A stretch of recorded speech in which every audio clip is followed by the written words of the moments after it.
fellow Falcoholics. What is up? Welcome to the episode of the Dirty Birds and Brews podcast. I'm your host, Kevin Knight at Falcoholic Kevin, joined by Tre'Shon Diaz for another episode, a June edition of Tuesday Takes here. We're going to be taking you guys through two of the important position groups on the Falcons offense. Probably one, marginally more important than the rest of them. Quarterback is maybe slightly more important than tight end. No, and by slightly, I mean incredibly more important. But the Falcons do have a couple of good tight ends as well. The depth chart may be a little questionable. Same could probably be said at quarterback. But with quarterback, you only really need, theoretically, a couple of good players. But we're going to be breaking all that stuff down on today's episode. Before we get started, of course, want to check in with Tre'Shon. Tre'Shon's been a couple weeks. How are you doing, my friend?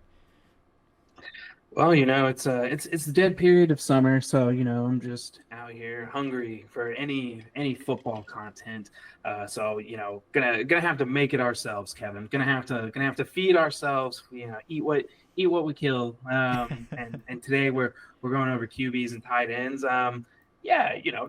Nothing special. Two very quiet position groups on the team that people are very satisfied with, and I don't think this will probably be quick. Yeah, like 2 minutes, definitely no controversy or, trade buzz or, potential disasters whatsoever. So, we can go ahead and wrap this up, actually. No, guys, there's definitely some contentious stuff.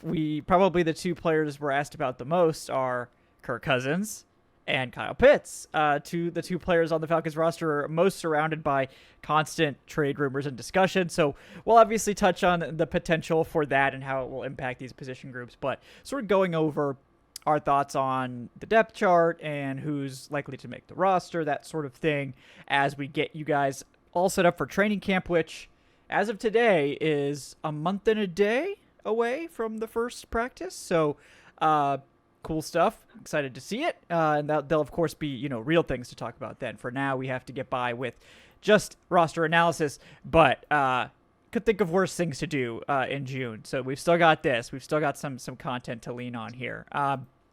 Before we dive into these two groups, I want to bring you guys a quick word from our sponsor, BetOnline, folks. BetOnline continues to be your number one source for all your sports betting action with baseball in full swing. The Braves swept the Mets. I think that was shocking it was shocking to me, and I don't know anything about baseball. It seems like I think the Mets are maybe supposed to be like good, and the Braves maybe were less good.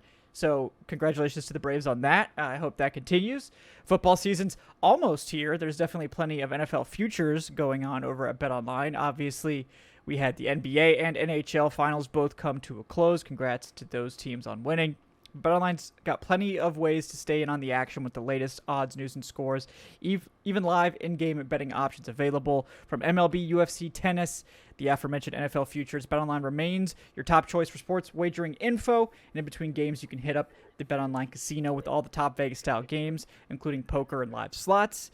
So what are you waiting for, folks? Head to the website today and put in our promo code. It's BELIEVE, BLEAV, to take advantage of the latest promotions. And BetOnline's also rolling out a new VIP program. It's like a loyalty program where they've got level up bonuses, weekly cash boosts, all that fun stuff. Check it out, guys. BetOnline.ag. The game starts here. All right. So, off the top, we'll cover the quarterback room. Only 4 players on the depth chart here, and the Falcons probably only going to carry 3 into the season. That's typically what most teams do nowadays, given that you can have that sort of emergency third quarterback as like a inactive/active player in case you have quarterback injuries. But right off the bat, the player that everybody wants to talk about, and isn't controversial at all, at least at this point. We'll see what happens this year. But Michael Penix Jr., who was the team's 8th overall pick last year in the first round, that was very controversial. Him starting and being on the roster now is actually probably the best thing to happen to this team, as Michael Penix Jr. Came in, looked great in limited action, really kind of put the offense on his back, kind of changed the sort of perplexion of the entire team to be much more aggressive downfield and all that good stuff. Fun prospect, fun quarterback. I'm excited to see what he can do now with a full offseason under his belt. But Tre'Shon, how are you feeling about the quarterback starter heading into 2025?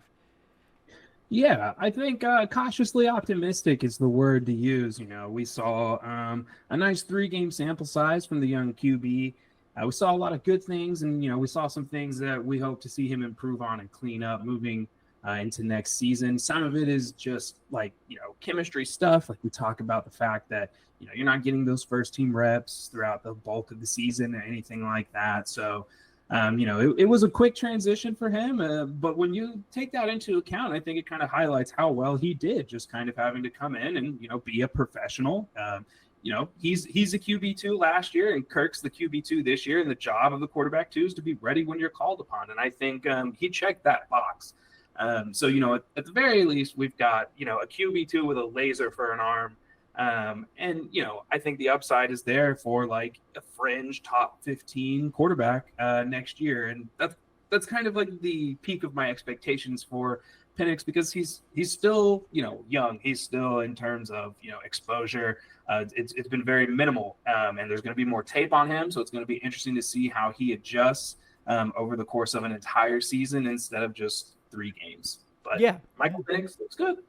No, very promising start, and we saw Penix sort of obliterate the blitz, and you wonder if teams will, traditionally with young quarterbacks, defensive coordinators love to throw pressure in their face and try to have them make mistakes. I wonder if the adjustment will be to just drop back and play coverage, to see if they can force him into some other mental mistakes by kind of muddying the waters on the back end. The nice thing about the Falcons roster, and if you watched, the previous version of the roster review last week with the running back duo, the Falcons can punish teams for sitting back and playing coverage. If you're going to play cover 2 against Michael Penix, now you're taking somebody out of the box, and hopefully, the offensive line, which will be a future episode of this program, will be able to create some space for Bijan Robinson, Tyler Algier, that dynamic duo, to punish teams for trying to sit back, and we could get some complementary offense for a change here in Atlanta. But I agree with you. I think the expectation should be, that Penix is like an average to above average starter, but there's definitely this like undercurrent of people like really just launching into the stratosphere of like, oh, he's going to be Jaden Daniels' rookie season this year, like just going to immediately launch himself into top 10 conversations and all that. And I think that's putting a lot on a young quarterback to be able to make that kind of jump after 3 starts. And I think people are probably setting themselves up for some kind of disappointment, which is crazy to think of if he's performing at like sort of a average starter or slightly better level as basically a rookie. That would be tremendous for pretty much any team. But given like the crazy expectations I feel like are being thrown at him, that some people might come away like strangely disappointed in that outcome this year. Yeah, I think and you see this, I think, with young quarterbacks who show flashes like of borderline elite throws and things like that. So Penix has showed off the arm, and there's probably like maybe 5 other quarterbacks in the league who have like the fastball ability that Penix has. And, it's really easy to get enamored with that, but, you don't want to put too much on him too soon. This is a guy that, it'll be his 4th official start, come week 1 next year. And I think that, we need to kind of taper expectations to that. But I do think he's in a situation when you look across the league, especially for young quarterbacks, it's harder to find somebody who is in a more complete setup on offense. He has an established O-line. There is going to be a new center in the fold, but 4 out of your 5 starters last year, and this guy that's, New Zealand started half the season. So basically running it back with the same group. 2, London is established, I think, at this point as a top 10 guy. He might be towards the bottom of that top 10 list, but it seems, the narrative on him is changed after last year. And Mooney's a guy that gets a ton of love too. So you look at the passing, you look at the receiving weapons that they have on the team, you look at the backfield, like you said, and everything's just seemed like it's kind of set up for Penix to just kind of walk in. And almost just take his time to grow into the role too, not necessarily have to feel like he needs to force everything. He was under a lot of pressure to, I think, force stuff to happen last year because we were in, a crunch to get into the playoffs, that we were trying to make a big push. So I think that we did see him maybe have to force a little bit more and maybe take some risks that he wouldn't necessarily have to take, or that Zach Robinson and the offense as a whole wouldn't have to take, because the season's not going to be on the line from the get-go in week 1. And I think that just kind of having that more, traditional approach to a football season for Penix is going to do a lot for his development. Yeah, I agree. I think this is a great setup for a young quarterback. I mean, I think you could complain a lot, over the last several years that the Falcons built an offense for like a young quarterback to step into. And I think the biggest criticism was like they just never bothered to get the quarterback. I mean, the best attempt was like Desmond Ridder under Arthur Smith. That was like their best attempt at getting a quarterback, and like obviously that didn't work out. And then, the first thing the new coaching staff comes in is, no, we're not going to get one quarterback. We're going to get two because this offense is ready to go. Like Arthur Smith spent all this time and resources, obviously Terry Fontenot is involved in this as well, setting up this offense and just never gave it like the kindling. They never gave it the fire starter to actually get it going. So last year, I think we saw, like even with Kirk, when Kirk was healthy, this was a top 10 offense. With Penix at the helm, looks like a top 10 offense. I think we're on that trajectory again. And yeah, I don't think Penix needs to be an elite quarterback to get this offense playing at a top 10 level. I think he can be that sort of 12 to 15 this year, which I think is a very reasonable expectation for him and probably what people should be expecting, not this top 10 elite guy. As fun as that would be, and like the pathway is there for that to happen. I mean, what we're saying about him only needing to be this 12 to 15 guy, that same supporting cast can help elevate him into that top 10 discussion as well. But that's a big ask for any quarterback basically making his fourth start, I mean, at this point. So I think people should sort of temper their expectations, but be excited to see what Penix can do. And I think this supporting cast, as you mentioned, is very, very intriguing. And I think pretty much any quarterback in the NFL would be excited to see it, including Kirk Cousins, who is the number 2 quarterback still. Obviously, there's a lot of speculation about Kirk Cousins' future in Atlanta, and rightly so. I mean, this has been a topic of many of our shows, which is, how can the Falcons move Kirk Cousins? Will they cut him? No, they definitely won't cut him at this point, guys. But, I guess one of the biggest questions I have, and not one that I'm like really questioning myself, but seems to be a question for outsiders, is can Cousins and Penix actually coexist on the same roster without the team imploding? And I'm pretty sure I know your answer, Tre'Shon, because we've kind of discussed this. But what do you think about that dynamic? A lot of outsiders seem concerned about this dynamic for Atlanta. If they survived last year, everything from here on moving forward is nothing.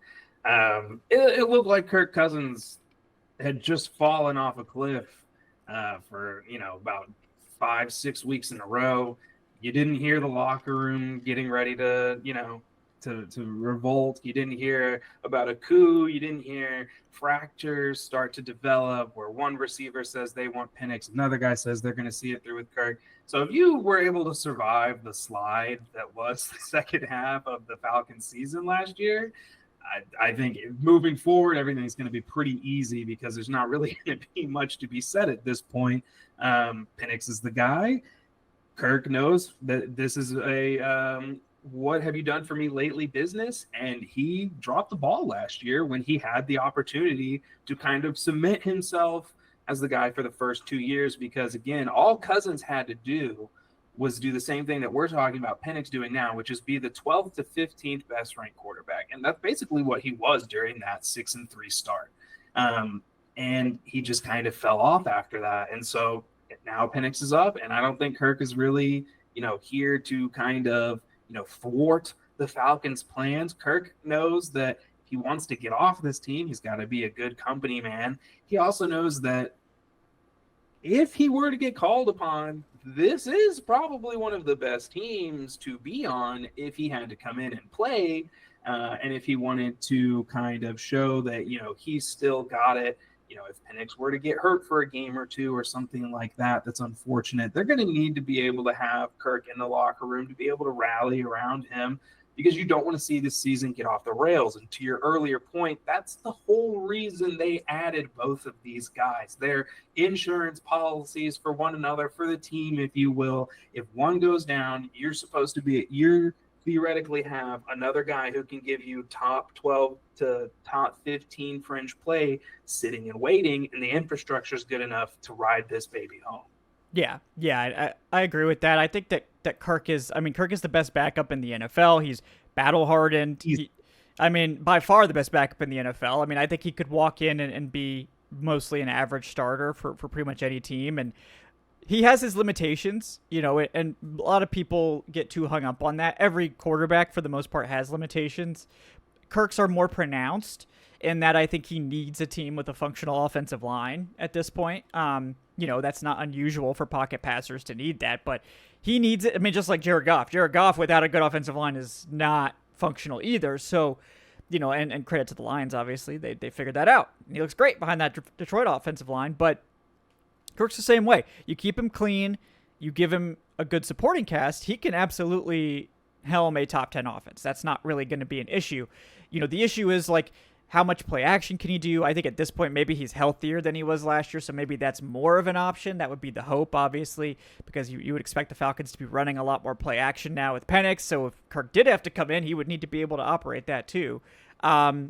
It's something that Kirk has done a lot in his career. That's not really an issue in terms of he's not comfortable with it or something. But last year, the landmarks were not being hit when they were trying to run that stuff, and that was causing some issues, obviously, with having to rush throws after coming off, some of that stuff. So, Cousins is a great backup, and I think the Falcons are telling the truth when they say they're fine with him being the backup because they don't really have a choice. Like, I mean, it's either pay him to not be your backup or pay him to be your backup. So, go for it. Like, I'd rather have the best backup and be overpaying for that than to have no backup and also be paying for that. So that's kind of the situation with Kirk. I think he's a solid starter, and if they need to call upon him, he's available. Gives them a lot of security at that position that most teams just don't have. And the flip side, of course, is that sooner or later, someone's going to need Kirk Cousins, whether that's the Falcons or not. I think people overlook that possibility, but somebody's going to need Kirk Cousins, whether it's in training camp, whether it's in the preseason, whether it's before the trade deadline. There's no chance that we get through to the trade deadline with no serious quarterback injuries. There's just no chance. It's not going to happen. It's never happened. Like, there's always going to be injuries. It's just one of the unfortunate things about playing a physical sport. Like, it's just people get hurt. So Cousins, the longer it drags on and the bigger the shoes to fill in this situation, probably the more valuable Cousins becomes. And this is basically a lottery ticket that the Falcons are holding that could end up being critical to their future in more ways than one if they are able to actually flip him for a good pick. But even if they're not, even if they only get like a day 3 pick for him, the salary cap savings that they'll get next year and this year to some extent, will be significant. And I just don't think there's any need to rush it. Like, wait until someone comes with a good offer. And I think that's what they're going to do at this point.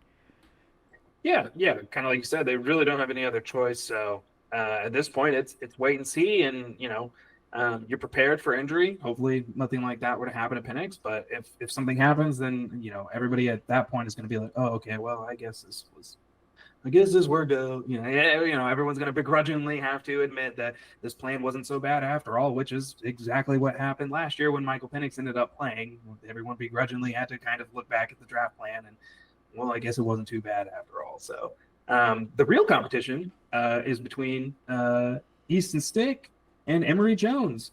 I don't know, Kevin, how do you feel about this? Easton Stick's got some actual play experience. It's not good, but it's experience. And Emory Jones was considered good enough to rock number 11 last year. So I've got a feeling that the staff feels really good about Emory. Who's taking the lead in the QB3 race for you right now? I mean, to me, I would have to say Easton Stick because I haven't seen Emory Jones play.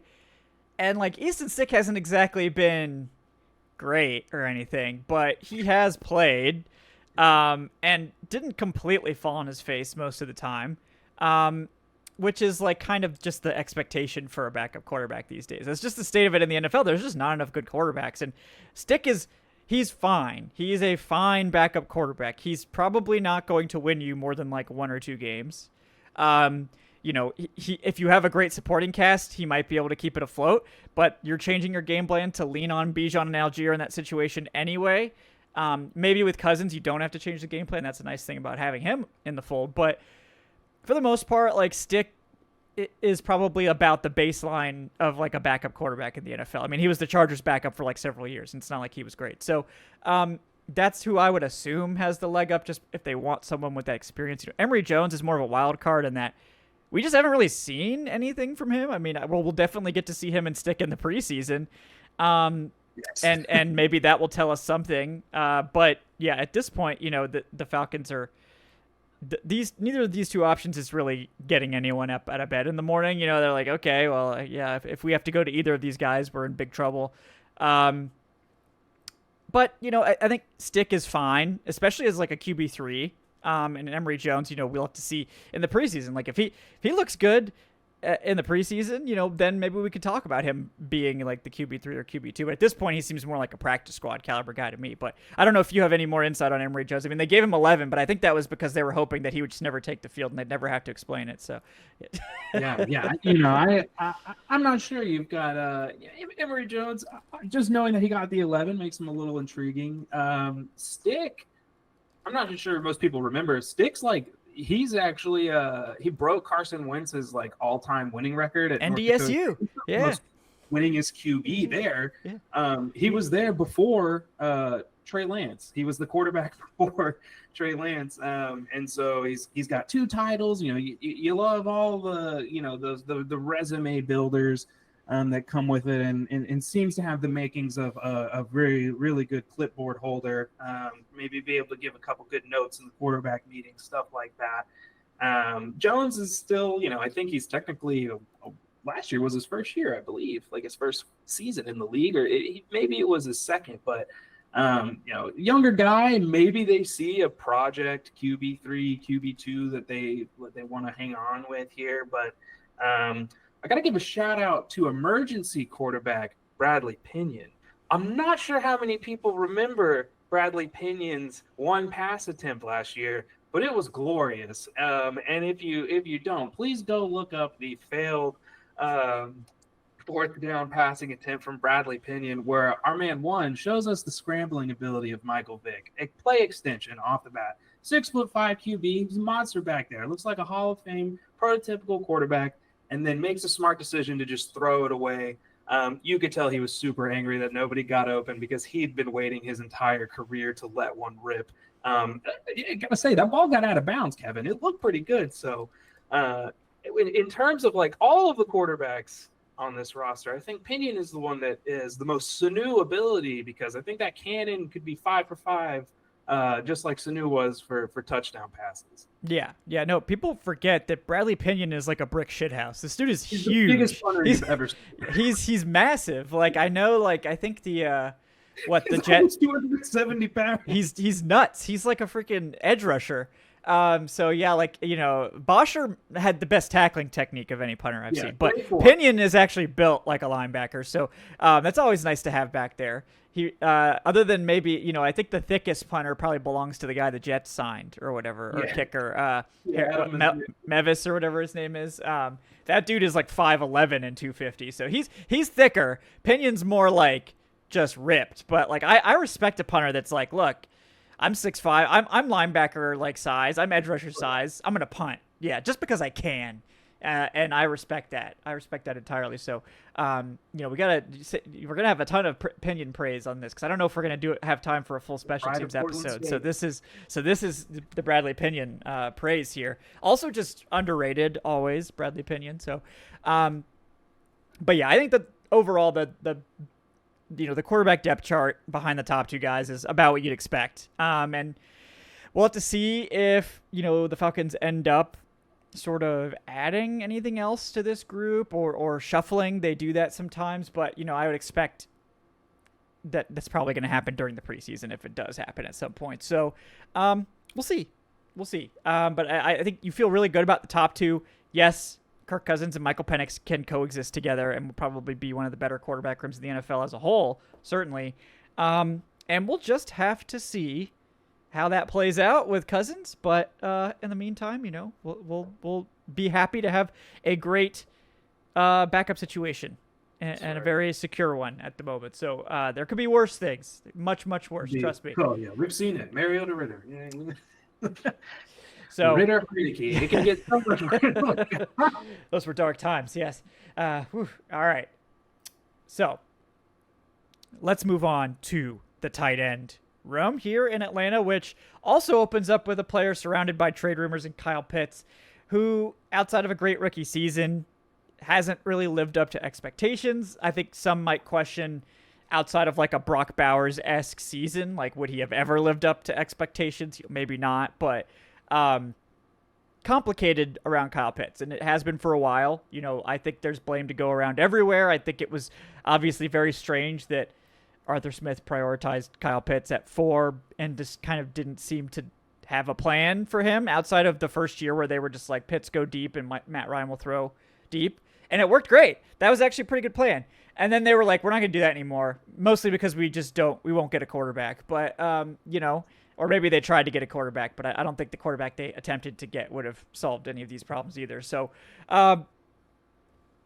at this point, Kyle Pitts is what he is. I think he's a fringe top 10 receiving tight end that is a passable blocker at this point, not someone that's going to move the needle as a run blocker, but he's no longer an embarrassment as a run blocker. I think he's passable. So, you know, credit to him for working on that, but seems like he's the most controversial player on the team at this point. So what are your thoughts on Pitts going into the summer? Yeah, you know, just going to kind of keep reiterating what we've been saying, which is that, you know, the Kyle Pitts situation is pretty much in the same place that it's been for the past couple of years, in that it's this player with, you know, unlimited potential. And you see it flash, you know, 4 or 5 times a season, and then you don't see any consistency around it. So, you know, we're hoping that this is the year that we do see more consistency. The one thing I want to call out that is a little bit promising is, you know, last year was definitely Pitts' best complete season since the rookie year. And, you know, I know that there were still things that he needed to improve on, but when we talk about like the role shift that Kyle Pitts went through, I think it's probably one of the less spoken on subjects from 2024, in that Kyle Pitts became an inline tight end. And for the first time in his career, he lined up inline 50% of the time. He'd never been over 33% before. So we're talking about a pretty dramatic role shift. And, you know, some of the results of that was, hey, Kyle Pitts, you're going to have to block a little bit more. And, you know, I think that we saw it improve as the season went on. The Vikings game sticks out to me. He had multiple key blocks on Van Ginkel in that game that sprung 2 touchdown runs. And so, you know, they talked about it. The coaching staff, Kevin Kroger, said that the worst thing Kyle Pitts did last year was show that he could do it on film. And he showed a variety of things that he could do on film. And now it's about doing it consistently.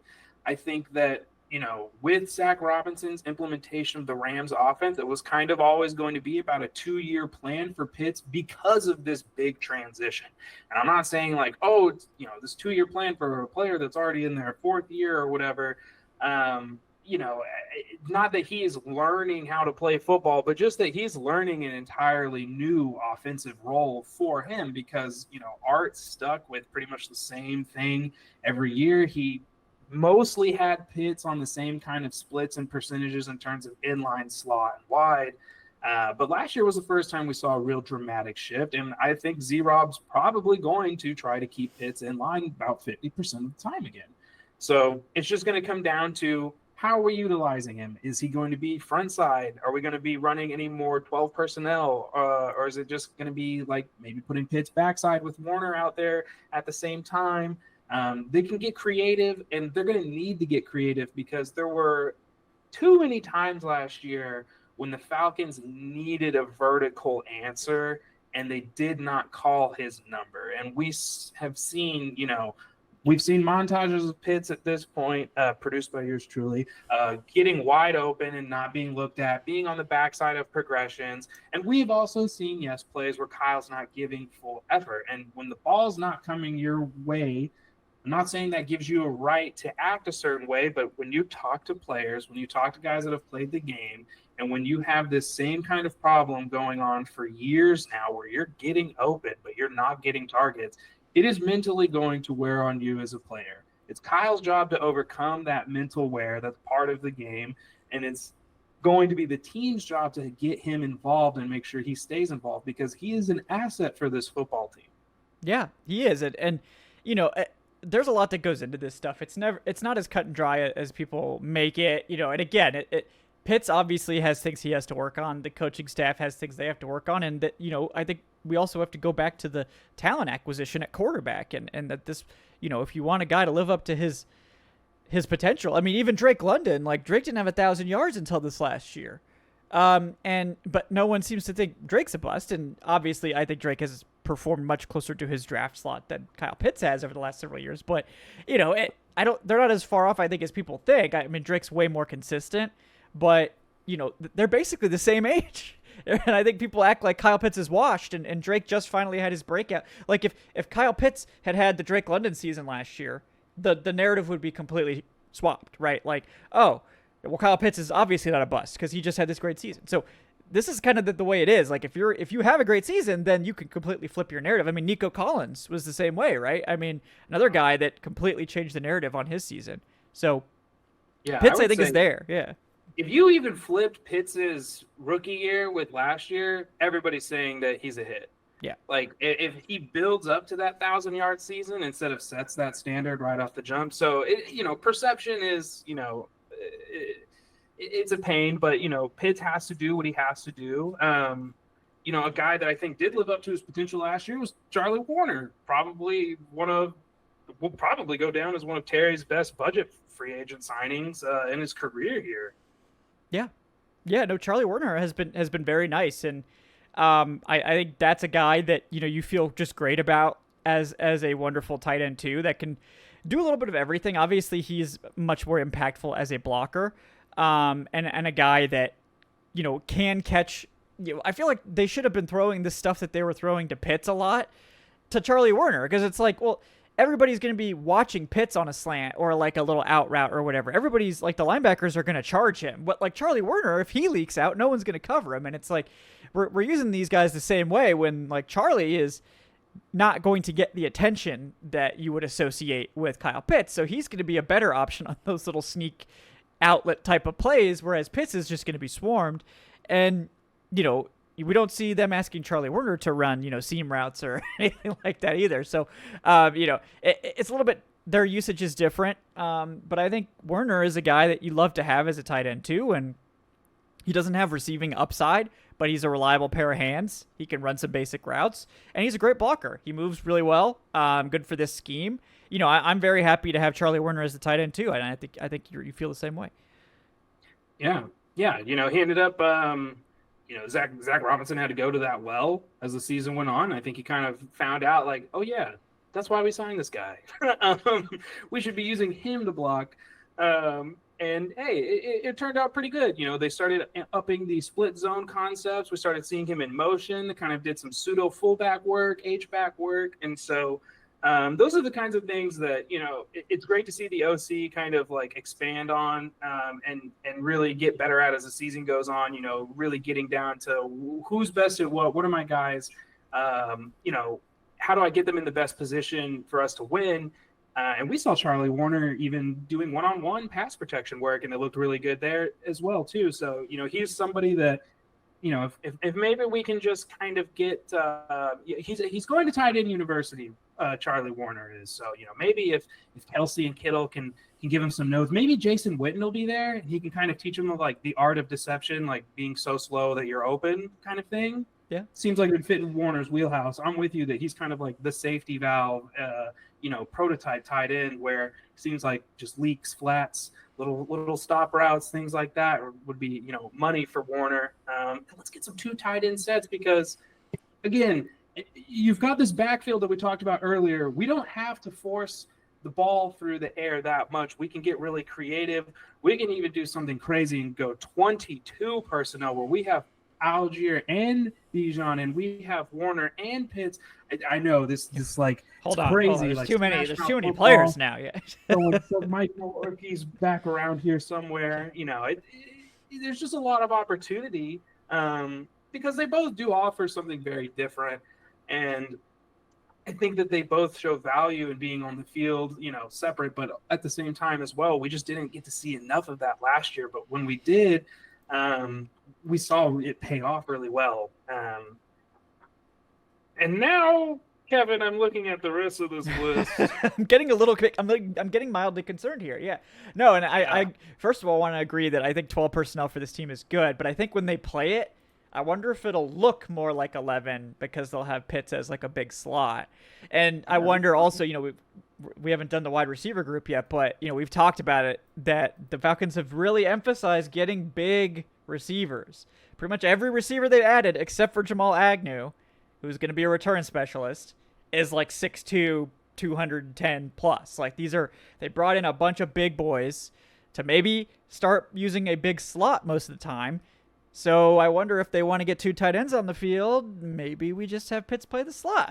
We talked about this last year. So, I mean, if they want to be able to continue to have the run blocking presence of an inline tight end while also using Kyle Pitts, I'm just saying, seems like logical way to do things. But, I'm not an offensive coordinator, so I don't want to, I don't want to overstep here. But could be interesting. But the depth chart after those two is concerning, to say the least. I mean, we've got probably the favorite at this point would be Tegan Catoriano, who I think was like a 5th-round pick. Had some good tape in college, was like an interesting sort of developmental tight end. And like when he has actually played has been decent, but injury-plagued career thus far. So he's kind of a buy low. Maybe we can find something here. And like if he's healthy, he's an okay tight end 3. I'm not too concerned about him. Yeah. But it's like, can he stay healthy? That's the entire question of his career. And then we have Falcons legend Felipe Franks returning to the fold.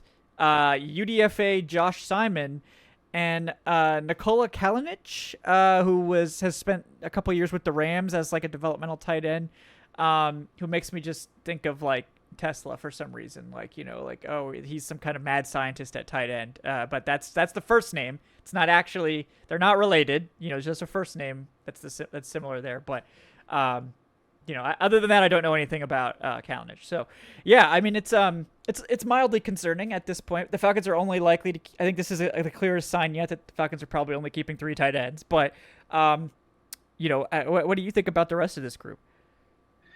Yeah, I think this group, I think the Falcons last year, they're taking a very different approach to tight end 3. Last year's tight end 3 was Ross Dwelly, who is just kind of been like a journeyman, but it just never really made a lot of sense because the tight end 3 of this team was basically like really the backup to Charlie Werner. So you're asked to do a lot of blocking. You're not asked to be a receiver at all. And so our tight end 3 was an undersized, like smaller tight end who struggled everywhere, struggled on special teams, struggled on the offense. And so they brought in Felipe Franks, who is like the special teams guy. That's how he's like found his footing in this league, is performing well on special teams. They brought in Egan, who I just want to say Quentin Tarantino whenever I see his name. It just really messes with me.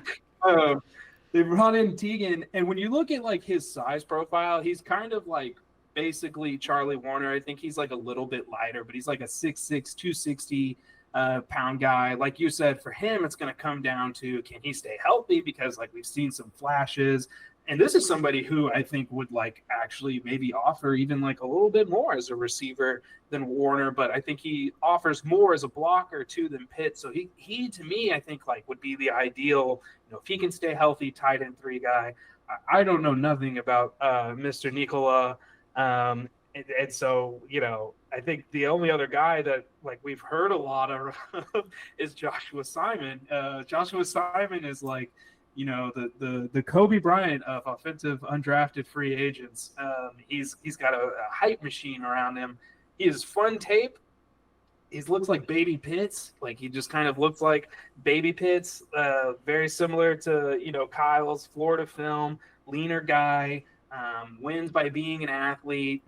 Pretty explosive, but you kind of see this big learning curve coming for him because again, even Kyle Pitts is asked to be an inline tight end 50% of the time. So I don't expect Joshua Simon to get special treatment if Pitts doesn't get special treatment. And so for me, that's kind of what, really holds me back from jumping all in on the Simon can be tight end 3 for this team is just the fact that he's sub 250. He hasn't actually had to play the tight end position like he would be asked to in this offense.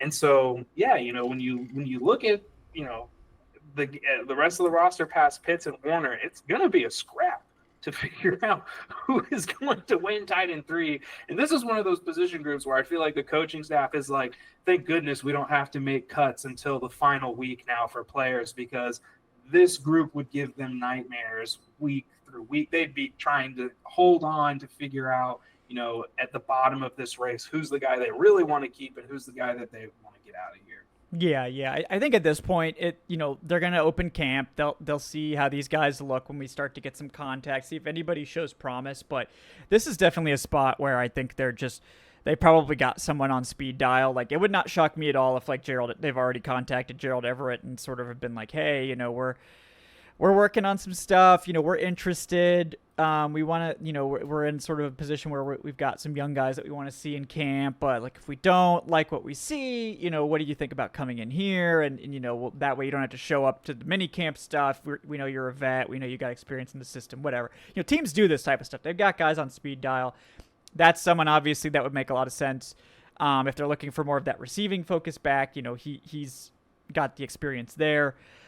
We could get that Michael Pruitt reunion. Michael Pruitt's 33 now, but I'm sorry, like, this guy's never been a bad tight end. Okay, like, yeah, he blocks well for his size. He just is a good tight end. Like, I don't know what to say. He's not great.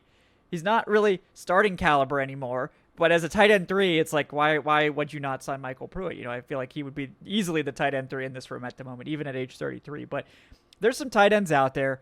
Hayden Hurst reunion, we could explore that. I don't think he wants to come back here. But he was drafted tight end when he was here. Yeah. So there's some guys still out there in free agency, but this regime at this point seems to kind of want to see what they've got, and I think if Cotoriano, aka Quentin Tarantino, can stay healthy, like, I think he actually is interesting. I think he's got the most potential, also when combined with like NFL experience. Like, I think this would be his like 3rd season. He's missed a lot of time due to injury. Maybe it's 3rd or 4th season now. And like, I think he has the potential still, if he can stay healthy, to be a tight end 3. And maybe that, so at this point I'd probably have to lean towards him, but whether he makes my eggs in that basket, because it can't be Felipe Franks. I'm just Felipe Franks and we riot. Yeah. Right. Oh man. Yeah. I don't want to do it. We should have put him in the quarterback discussion, to be that backup. So he can be the, he's gonna displace Bradley Pinion as the emergency quarterback. Yeah. The Steelers called about Kyle Pitts because Arthur Smith was irreconcilable about the fact that we snatched Felipe Franks up off the market. Yeah, so he was like, well, that was my ace in the hole, and now I don't have any options left. So we'll have to see. But yeah, again, this is sort of like quarterback, where it's like, well, the 2 top guys that are probably going to play 100% of the snaps in most situations are fine. Like, we're happy, like very happy with quarterback, very happy with the top 2 tight ends. The issues come if like we were to trade one of these guys away or an injury were to occur, then all of a sudden the 3rd spot is much less good.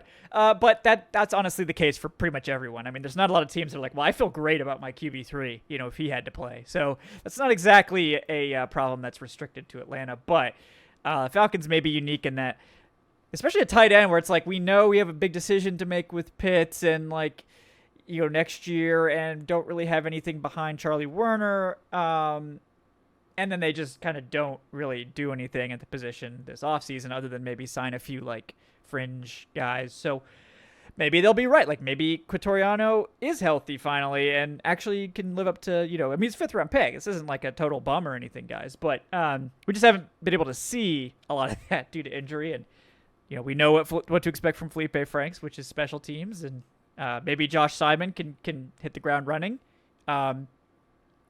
But at this point, it's a wait and see sort of situation. But any final takes you want to get off about either of these position groups, Tre'Shon?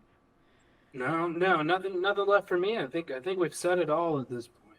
Yes. It again, I think you should feel good about the starters and the immediate depth. But yeah, if anything beyond that happens, especially if the Falcons do make trades for these players, then we have some concerns to start thinking of here. And we'll see if the Falcons do address any of this stuff before the season or during the preseason or whatnot, which we have seen them do stuff like this before. I mean, Michael Pruitt is a good example. Someone they brought in during training camp when they didn't like the tight end depth and ended up being a contributor for him. So, yeah, guys, thanks so much for joining us here. Quarterback and tight end in the books. We had running back last week, if you want to hit that up. And Alan Stirk and I will be tackling wide receiver on Friday, so you can look for that. Also going to have another live show on Wednesday, still lining up a guest for that, but hopefully have someone cool, someone hip, someone interesting. Really just anyone at this point could come on the show. It's deep June, but we're going to have lots of fun just kind of chopping it up and then covering the off-season topics, maybe get into some weird stuff, some fan questions. You guys know the drill. If you're still watching at this time of the year, this is for you, obviously. So, yeah. I want to thank, of course, Tre'Shon Diaz for making the time today. He's at Trade3Sean on the Twitters and Tre'Shon.io on Blue Sky. Tre'Shon, anything else you're working on you want to let the people know about? No, just my summer tan. Everybody else, go get some sun, go touch a little bit of grass, and then you can listen to the pod while you do that. Yeah, definitely. Like, great like workout stuff. Like, I listen to a ton of pods, and the greatest thing I can, the greatest compliment I can give myself is that even though I've recorded the show and I know what I'm going to say, like if I run out of pods during like a workout routine, I'll pop on an episode, because I want to hear what, because when I'm like doing the show, it's hard sometimes to completely absorb what the other person's saying, especially in a live show where you're like trying to manage settings and stuff. So I like to listen through it again. And sometimes I'll notice like, wait, like I totally missed that one thing he said and, just glossed over it. I should have said something, so it helps me get better as a podcaster, but the show's good. I enjoy it. And it definitely, I know Tre'Shon did a piece on the tight end U list roster getting announced today, so check that out. But yeah, if you guys got a few minutes, like and subscribe. Really appreciate that. Helps the channel grow. We're aiming for 10,000 subs this year, this season. I think we can get there. We're at close to 8,500 now, so I think we can make it. You can help us get there. And if you got, again, a couple minutes, give us a 5-star review on your podcast platform of choice. That helps the show out a ton.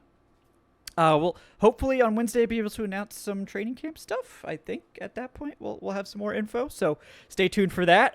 Now we have the dates, which is helpful as well. So stay tuned for that. And yeah, we'll have more stuff coming up for you guys on Dirty Birds and Brews and the Falcoholic Live. Thanks again to BetOnline for sponsoring today's episode. We will see you guys next time.